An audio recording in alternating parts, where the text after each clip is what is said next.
construct. It's our loading program. We can load anything we need. Is it really so hard to believe? It is the mental projection of your digital self. And his name is John C. Okay, I've been holding off to doing this video for a while because the brutality is just hard to illustrate through words, to be honest.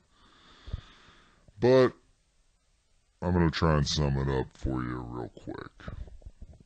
We all know the genocide of the Native Americans by the European colonists. We know that.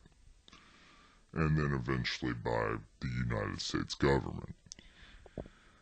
But it's kind of insensitive to lump them all into one genocide. It was more because all Native Americans, the different tribes had just as much social complexity and diversity as did Europeans. But we fail to acknowledge that. Anyways, today I'm going to tell you guys about the genocide of the Yuki tribes of Northern California. So in the beginning, the Yukis had peaceful relationships with the first Europeans they found, who were fur traders and Spanish colonists. And it was all good, and they lived in Northern California, subsisted on fish and other things, and their very distinctive headdress and dance houses were a staple of Yuki culture. And they lived in harmony with the first Spanish settlers and the fur traders of the early colonial days. But then that changed.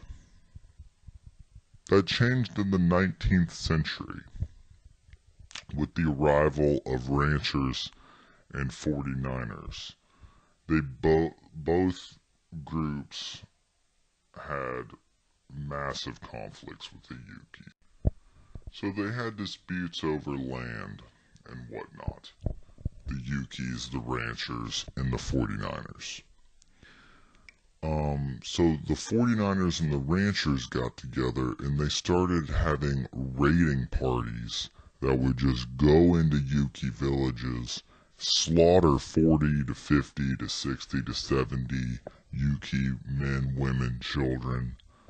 And the brutality just shocked the Yukis. There's one quote from a Native American elder who said, "We thought the white man wouldn't kill women and children, but we were wrong." And they were really fucking wrong. They would chase children and they would hide in haystacks and just fucking stab them with pitchforks until they pulled the pitchforks back out, covered in blood and guts. Just absurd. I'm gonna leave a link in the description about describing a few specific instances of massacres. But I mean, it pretty much just sums it up to tell you that raiding. And to hit you with a little bit of numbers, the Yukis went from around 5,000 to 6,000 members. Okay. To like now there's like 200 Yukis. And the language is no longer spoken, the Yukian language. It's kind of sad. The culture's basically gone.